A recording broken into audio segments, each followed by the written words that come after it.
NSI, DGFI, SB, DB তদন্ত করে বলে দিত যে হ্যাঁ হ্যাঁ এরা আওয়ামী ঘরনার ছেলেপেলে। ছাত্রলীগের আদর্শিক নেতাকে শেখ হাসিনা, কমিটি ঘোষণা করত কে? শেখ হাসিনা। অঙ্গ সংগঠন মানে আমার নিয়োগকৃত, তো নিয়োগকৃতরা নেতা হবে কি করে?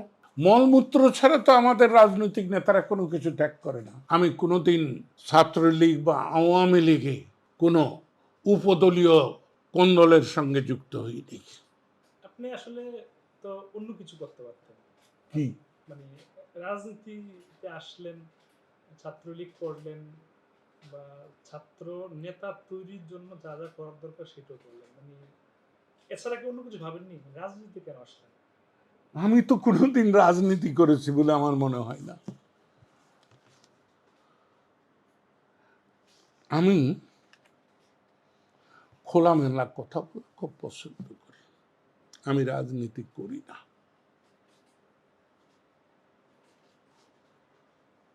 আমি কোনোদিন রাজনীতি করিনি।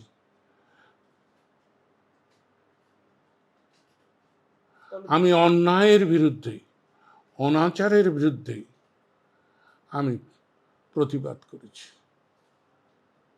এটা একটা সংগঠনের পক্ষে থেকে। আমি কি বলতে চাচ্ছি আপনি উপলব্ধিই করতে পারেননি, অনুভবই করতে পারেননি।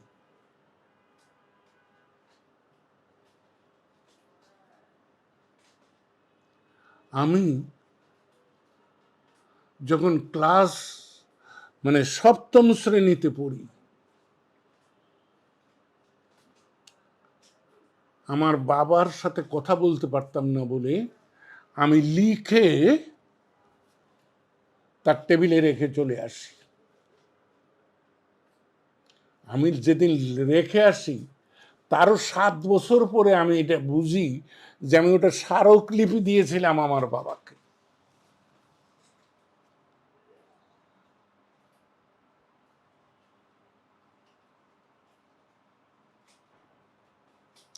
মুখে প্রতিবাদ করিনি বলে বাড়ির থেকে বারবার পালিয়েছি।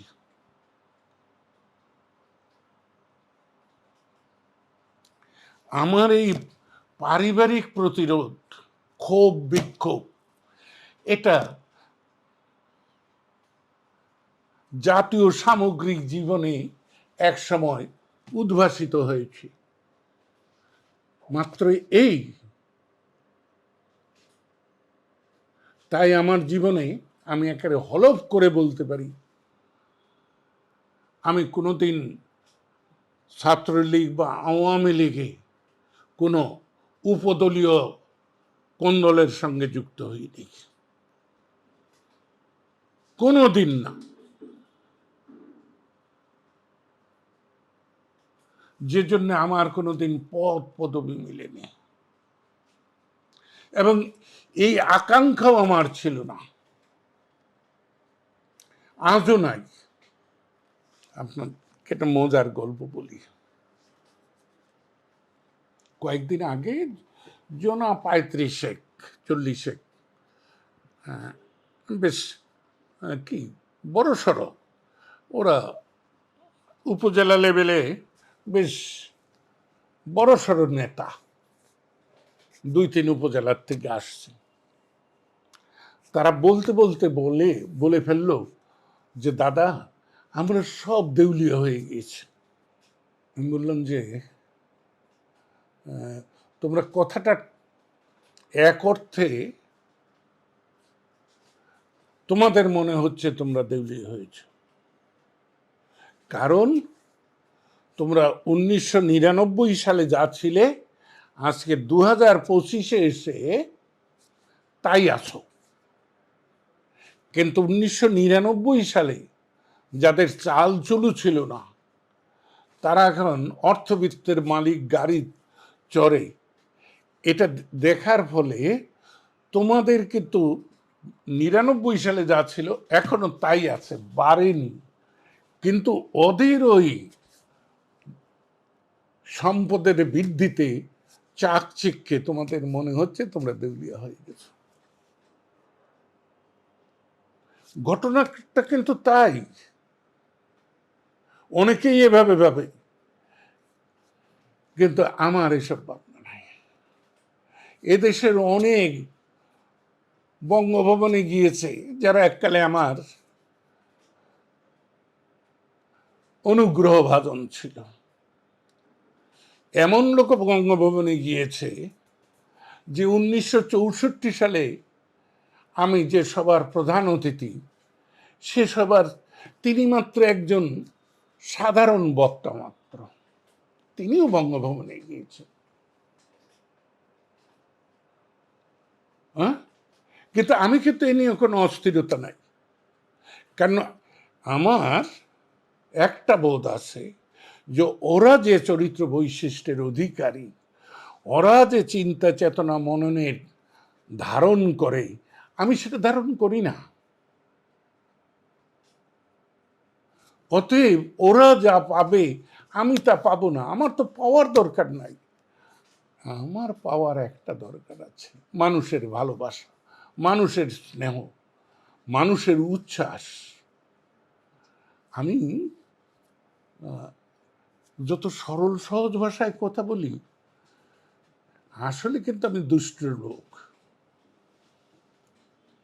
আমি কিন্তু, কেউ আমার বিরুদ্ধে এসে আমার সামনে এসে বললো, দাদা সর্বনাশ, মানুষ আপনাকে খুব অপছন্দ করে, আমি এটা নিয়ে কিন্তু এক পয়সারও পাত্তা দিই না। আমি যখন আমার নির্বাচনী এলাকায় যাই, তখন আমি কাগজ রাখি,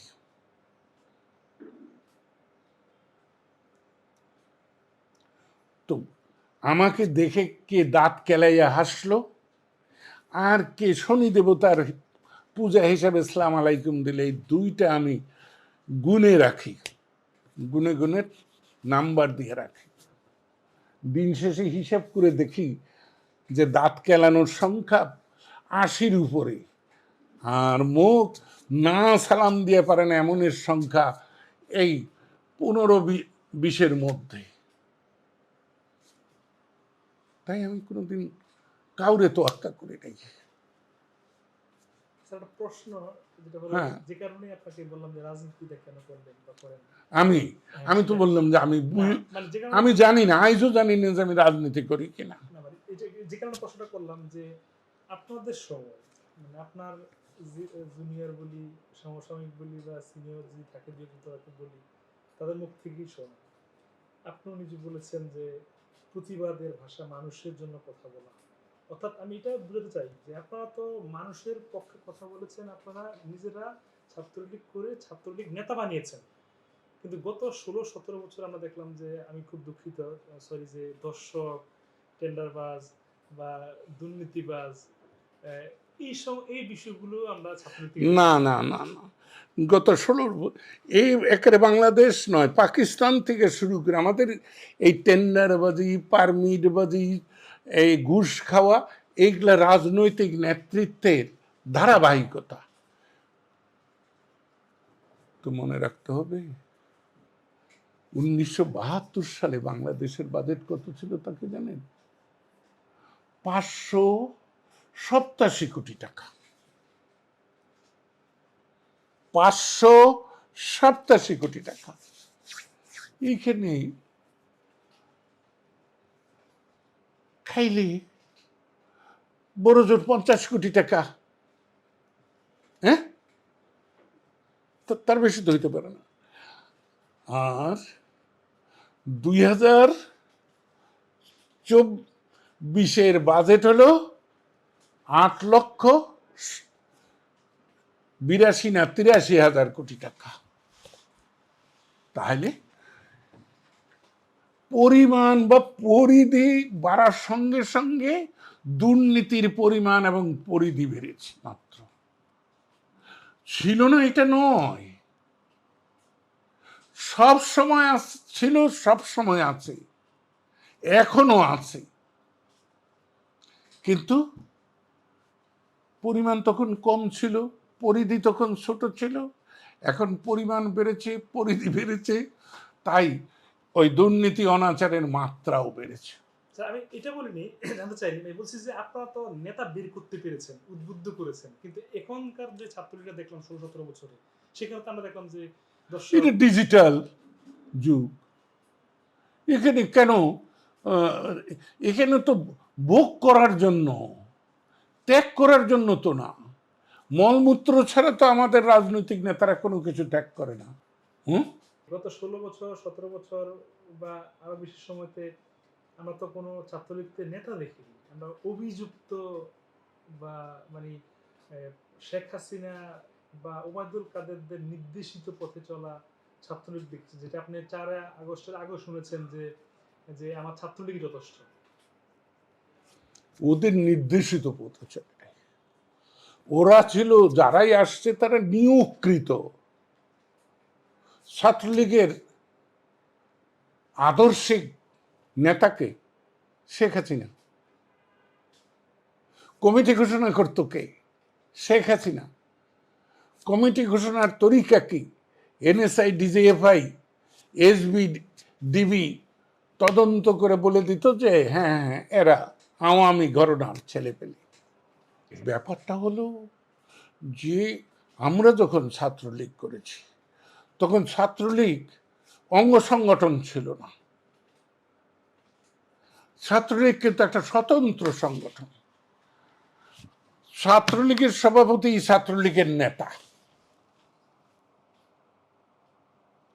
বঙ্গবন্ধু শেখ মুজিবের সাথে আমাদের যোগাযোগ ছিল, আলাপ আলোচনা ছিল, পরামর্শ হতো, কিন্তু সে কিন্তু আমাদের দলীয় নেতা না, ছাত্রলীগের নেতা কিন্তু সে না। কিন্তু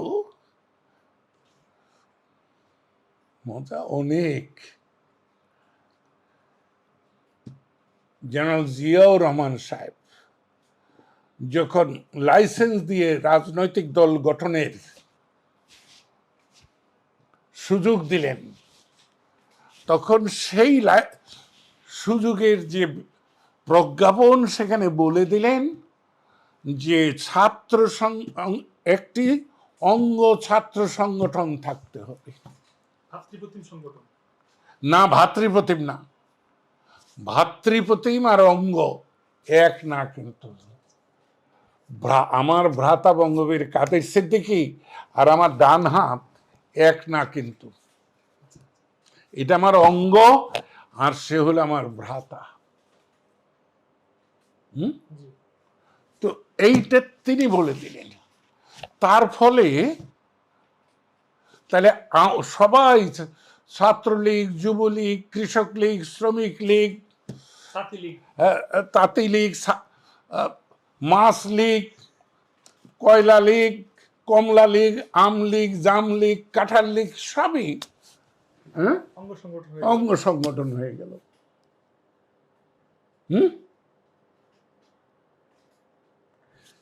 অঙ্গ সংগঠন মানে আমার নিয়োগকৃত। তো নিয়োগকৃতরা নেতা হবে কি করে? স্বাধীনতা থাকতে হবে, স্বাধীন চিন্তা থাকতে হবে, মুক্ত চিন্তা থাকতে হবে, মুক্ত মনে ভাব প্রকাশ করতে হবে। ভাবের ঘরে তো চুরি হয়ে গেছে, তাই নেতা হবে কি করে? ছাত্রলীগ যে দুর্নীতিটা করতো বা যে টাকা পাচার, অর্থ পাচারের খবর তো শুনেছি আমরা, ফরিদপুরের একজন ছাত্রলীগের সভাপতি 2000 কোটি টাকা পাচার করেছে। মানে এই ভাগটা কি মূল দলের নেতা কর্মী ওবায়দুল কাদের গঙ্গরা পেত? না পেলে চলবে কি করে? না পেলে চলবে কি করে? অবশ্যই তারা পেয়েছে। আর দুর্নীতি তো করে নাই। দুর্নীতি কি? নীতির থেকে দূরে যাওয়া। হ্যাঁ, তাদের নীতি ছিল লুণ্ঠন, নিপীড়ন, অত্যাচার, হল দখল, সিট দখল, সিট বেচা কেনা। আমি দেখতাম কেউ কেউ আসলে বলতো ও আমার ছোট ভাই, মানে কয় ছাত্রলীগ করে। হ্যাঁ, ছোট ভাই। এইগুলো নিয়ে ভাইবা কোনো লাভ নাই। তো ছাত্রলীগ করা অবস্থা বা ছাত্র রাজনীতি করা অবস্থায় আমি বলি কি, ছাত্র রাজনীতি হবে কি করে? রাজনীতি একটা আলাদা কুঠুরি, ছাত্র তো আরেকটা আলাদা কুঠুরি। বলা যেতে পারে ছাত্র আন্দোলন জি